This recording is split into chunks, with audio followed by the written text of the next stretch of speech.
coordinador, quiero agradecerle a todos los invitados, panelistas, conferencistas del día de hoy por haber aceptado nuestra invitación. Ofrecerle disculpas a Juan Pablo porque usted sabe que yo soy de los que menos piensa que ustedes son invisibles. Es un craso error no haberlo invitado, se lo dije cuando lo vi, pero siempre estará bienvenido en este tipo de discusiones. Y quisiera entender después de las presentaciones que en la educación reposa una buena solución a esta oportunidad que se nos presenta. Enhorabuena que el Ministerio de Salud y Protección Social haya implementado estas medidas que van a ser importantes para la salud del país. Quisiera rescatar esta sentencia de García en 1972, que no por vieja es menos vigente, en el sentido en que la educación médica es eso, es un proceso para la formación de médicos que indefectiblemente está subordinado a las estructuras económicas y dominantes en las sociedades en las cuales se lleva a cabo. No se puede romper la educación de los médicos de lo que sucede en el sistema donde ellos van a ejercer, donde vamos a ejercer. Y en un mundo globalizado como el actual es todo, no es el país, no es el médico que necesita Colombia, sino es el médico que necesita el mundo. El médico que necesita Colombia fue un debate de los años tal vez 50, 60 en este país cuando se introducía la reforma Flexner, que ya no tiene lugar, en el sentido en que lo que hoy se requiere acá es lo que el mundo necesita en cualquier otra parte. Ha habido tres reformas, tres generaciones de reforma de la educación médica bien concebidas, bien analizadas, bien sustentadas. La primera es cuando la enseñanza de la medicina se volvió científica, cuando se incorporó a la universidad en la enseñanza de la medicina, cuando se incorporó el hospital a la enseñanza de la medicina. Y eso fue lo que hizo Flexner. Yo quisiera reivindicar a Flexner hoy en este instante, porque el flexnerismo sigue siendo la forma de enseñar y aprender medicina. Lo que pasa es que a Flexner se le entendió desde una óptica de dividir las ciencias básicas y las clínicas, pero lo que Flexner hizo fue mucho más que eso, y lo mucho más que eso que hizo Flexner fue lo que no se implementó, y lo que no implementamos de lo que dijo Flexner es lo que el sistema requiere hoy en día. Flexner fue el primero en hablar de atención primaria, fue el primero en hablar de comunicación, fue el primero en darse cuenta que las reformas implantadas por él en los Estados Unidos y Canadá le faltó sociohumanismo y de llamar para que se introdujera en la enseñanza de la medicina esas oportunidades. Lo que pasa es que solo implementamos la división entre básico y clínico y nos olvidamos del resto. Hoy cabalgamos sobre los hombros de Flexner, más vigente que nunca. El flexnerismo está más vigente que nunca. Y esa fue la primera generación de reformas. Luego vino una generación de reformas en la cual se cambió la forma en que se enseña y en que se aprende, y fue la introducción de los aprendizajes basados en problemas. Pero estamos ante la tercera generación de reformas, que son las reformas de la enseñanza de la medicina de frente a las necesidades del sistema de salud y no de espaldas a las necesidades del sistema de salud. Los currículums del 2010 para adelante son basados en las necesidades del sistema de salud. ¿Qué pasa con nosotros? Que nos hemos quedado en el flexnerismo puro en la mayoría de escuelas médicas de Colombia, con algunas introducciones en el ABP en otras, y muy apartadas, diría yo, de la realidad de mirar al sistema y no preparar gente para que trabaje de espaldas al sistema de salud. Mira que estamos ante la tercera generación de reformas, como bien lo dijo Frank y otros recientemente en sus escritos acerca de la celebración de los 100 años de Flexner. Una cosa que me llama la atención a mí es esta ruta del tiempo perdido. Son 38 años desde Alma Ata, 38 años desde 1978, cuando el mundo pidió que miraran el modelo de atención en salud hacia la prevención y la promoción. No obstante, después de la conferencia de Ottawa, donde se reunieron los ministros de salud de todo el continente americano, recabó sobre lo mismo y nada se hizo. Después, 2 conferencias de Edimburgo, 1978-1993, le suplicó a la educación médica que mirara a la promoción y la prevención como la fuente de los aprendizajes en salud. En 2008, la Organización Panamericana hizo lo mismo. En 2011 aparece en Colombia la Ley 1438, que ahora, como dije, enhorabuena, con la política de atención integral en salud comenzará a implementarse. Pero hemos perdido 38 años en esta decisión de hacer las cosas correctamente. Una formación en educación médica orientada hacia la atención primaria, renovada. La atención primaria renovada no es sino aquella que integra los niveles de atención. Por eso el plan de integral de atención en salud que se propone tiene esa connotación de integración. No es solamente la prevención y promoción, sino cómo se integran ese nivel a los siguientes, secundario y terciario, y eso requiere una formación médica diferente. Yo sí quisiera contestar que la educación médica que damos hoy en día en Colombia es de espaldas al sistema de salud.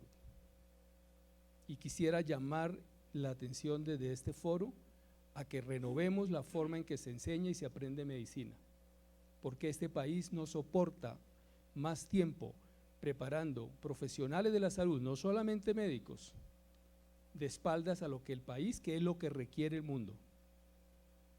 Y hemos perdido 38 años para seguir perdiendo más tiempo en hacerlo. Eso conlleva cosas muy profundas. No podemos seguir definiendo la salud como un estado de no enfermedad, porque los estados son fotos del momento. Tenemos que partir de cambiar la conceptualización de lo que es salud y de lo que es enfermedad. Y ese es un proceso arduo. Yo lo digo con conocimiento de causa, porque he tenido el privilegio de conducir la reforma de esta universidad desde el año 2008. Y sé lo que han sido los debates con la gente intelectual de esta comunidad para lograr ponernos de acuerdo en lo que queremos, porque si uno no define lo que es salud, no puede definir para dónde va la educación en salud. Hay que partir de ahí. Suena tonto. Si seguimos con el modelo de Organización Mundial de la Salud definiendo que es un estado de bienestar, la educación tiene que ir a promover un estado de bienestar. Pero si la definimos diferente, si dejamos lo biologista e incorporamos conceptos diferentes a lo biológico, lo psicológico, lo social y lo cultural, la educación tiene que moverse hacia esos aspectos. Y ese es un debate de país que hay que dar. Ya nosotros lo hicimos y lo tenemos claro, pero hay que darlo a nivel de Ascofame, hay que darlo a nivel de país. Definamos qué es salud y qué es la salud que queremos educar a nuestros estudiantes. Este concepto de salud y enfermedad no biologista implica por lo menos estas 3 concepciones: lo singular o individual, el individuo; lo particular o lo colectivo, las colectividades; y lo general, es decir, la sociedad y la cultura. Porque los individuos, cuando uno los aprende a ver integradamente, los aprende a tratar de tal forma. Siempre pongo el ejemplo muy quirúrgico, debido a mi profesión y a mi formación, de que un paciente con una vesícula enferma por cálculos está inserta en un hígado de una persona que pertenece a un sistema de seguridad, que tiene un pagador, un prestador, que tiene familia, comunidad y cultura. Y no es lo mismo la colelitiasis aquí que en Pasto. Y el tratamiento, aunque sea igual, de sacar la vesícula enferma porque tiene cálculos, es diferente dependiendo dónde esté el enfermo y su enfermedad. Y esa es otra concepción diferencial que tenemos que comenzar a trabajar. Este trabajo de Frenk y colaboradores es bien importante porque realmente pone unas bases de cómo transformar el sistema de salud en un mundo interdependiente, y pone 3 aspectos que es la tercera consideración a reformar en los currículos. Nuestros currículos están basados en los aprendizajes informativos, enciclopédicos, de meterle al estudiante todo en su cabeza, y eso produce expertos, pero no más que expertos. Algunos recientemente, los últimos 10, 20 años, les hemos incorporado por ahí como un parche los aprendizajes formativos que producen profesionales, pero no le hemos metido al currículum los aprendizajes transformativos, los que producen agentes de cambio. Los agentes de cambio son los que pueden liderar las reformas, los que pueden liderar los sistemas, los que pueden mejorar los sistemas, los que se comunican bien, los que tienen trabajo en equipo, los que tienen sensibilidad social. Esos aprendizajes transformativos no los puede meter uno en una cátedra. No podemos hacer que primero, segundo, tercer semestre le vamos a meter aprendizajes transformativos, porque son de la vida diaria y se dan aquí y en el hospital, como lo decía Orlando Jaramillo, en ese currículum oculto que uno no puede volver explícito. Y ahí está la tercera necesidad de reforma curricular para que esto funcione. Y la cuarta son los instruccionales puros.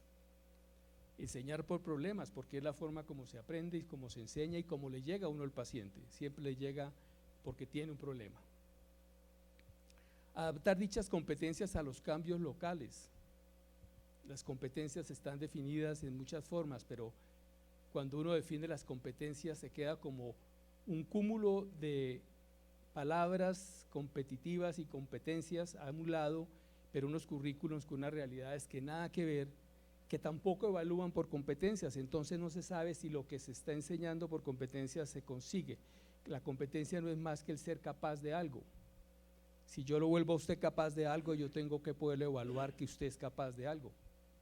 Y esas evaluaciones de competencias se requieren. Aquí se ha mencionado cómo hacer la educación interprofesional y transprofesional para trabajar en equipo. Yo soy el decano de una escuela, no de un programa. Yo tengo 6 programas acá que están todos dibujados en las paredes, pero enseñamos desagregado. Los médicos no se sientan con los fisioterapeutas, no se hablan con los psicólogos, ni tienen nada que ver con los ingenieros biomédicos. Y así como se les enseña, así salen a practicar, desagregados. No hablan entre sí, entre las profesiones, y las profesiones que no dialogan le hacen mucho daño a los sistemas de salud. Ahí hay otra cosa que hacer.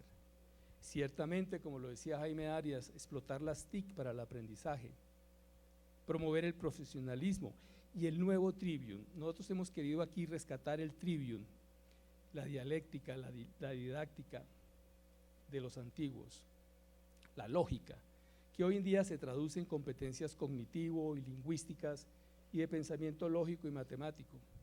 No sé en qué momento de la educación superior se perdió el trivium, pero hay que volverlo a rescatar.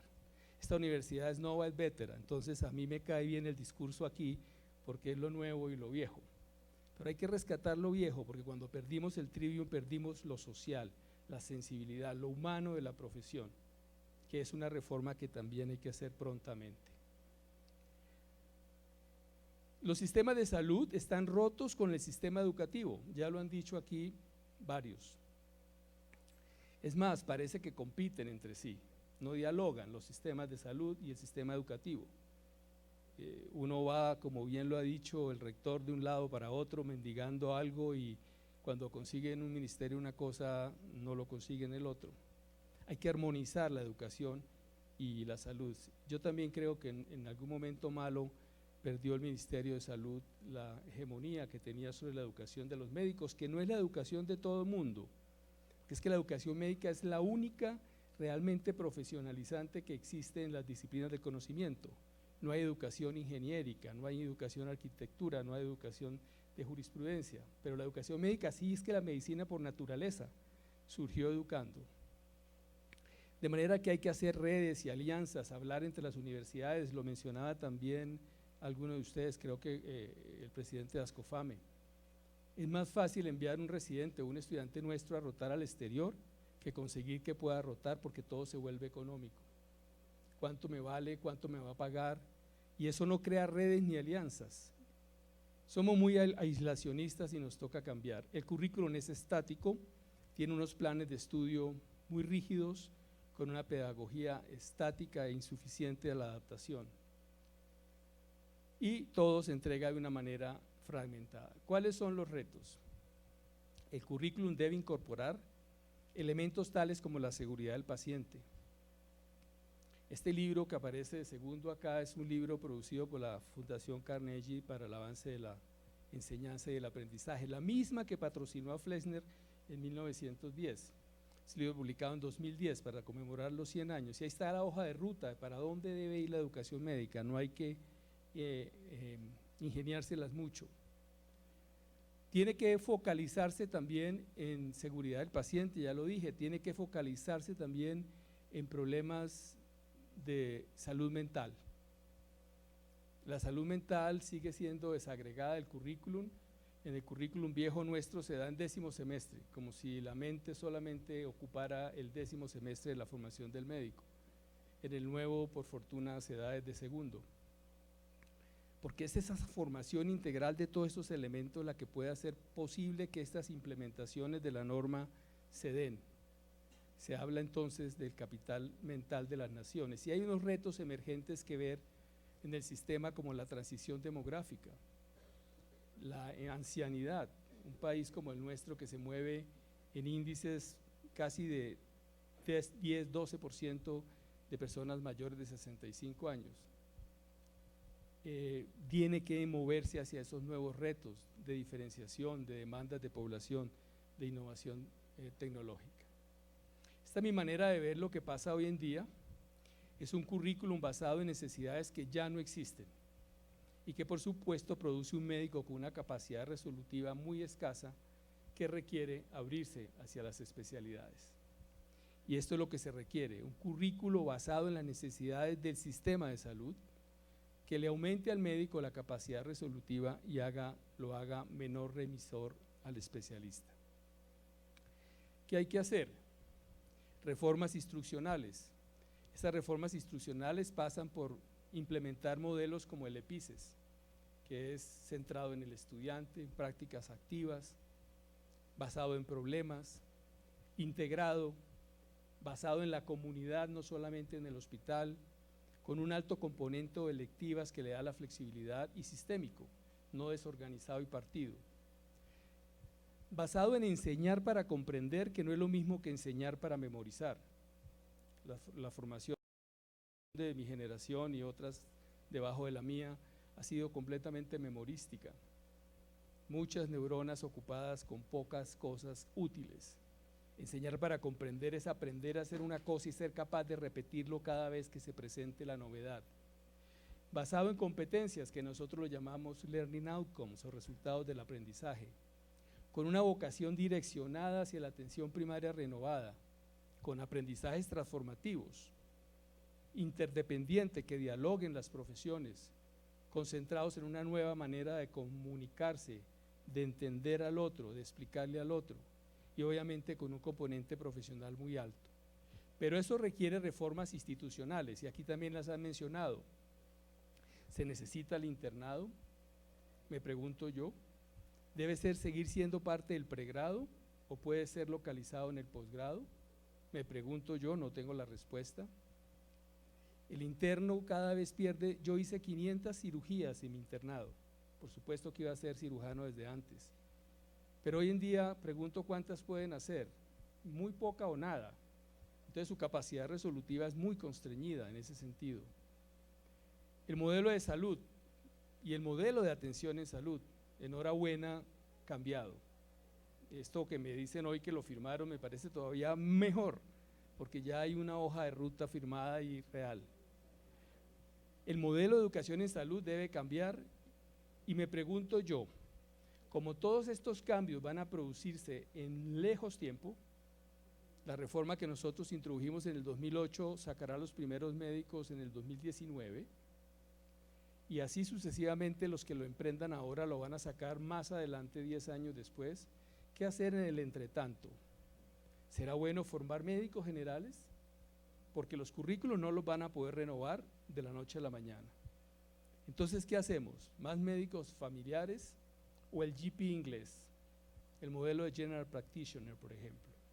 Ahí hay una pregunta para resolverse, porque en el mediano plazo sería fácil en 2-3 años tener generalistas, mientras el currículum nuevo produce médicos generales de frente a las necesidades del sistema de salud, que son las necesidades del sistema de salud en cualquier parte del mundo. Si esto se da, logramos una educación médica mejor que le sirva al sistema, que pueda, yo me pregunto, la norma sale hoy, ¿con quién se va a implementar? ¿Dónde está el recurso humano, Luis Carlos, para implementar la norma firmada? No lo hay. ¿Y cuánto tiempo falta para tenerlo? 6, 7, 8, 9, 10 años. Entonces hay que empezar pronto a hacer estos cambios que conduzcan a una meta. Lo mencionó Orlando Jaramillo. El gran logro de Flesner fue haber descendido en 40% la mortalidad, la esperanza de vida, haberla aumentado. Esos son currículos que impactan, por eso 110 años después todavía seguimos cabalgando sobre los hombros de Flesner, porque nadie ha podido hacer una intervención de tanto impacto como la que él hizo. La meta de todas estas cosas, de lo que hace el sistema, de lo que hace la educación, es procurar el bienestar de los individuos y de las colectividades, que es el fin último de la educación. De manera que esa es la forma de mirar los cambios y de enfrentarlos. Yo no quiero ser anecdótico, pero no puedo pasar esta oportunidad sin decirle a que así hemos pensado nosotros nuestra reforma curricular. Nuestros estudiantes están en sexto semestre, todavía están a mitad de camino de salir, pero tenemos la esperanza de que ellos sean las personas con los que el sistema pueda contar para implementar enhorabuena estas reformas que se presentan hoy en día. Por lo menos tenemos esas expectativas. Muchas gracias.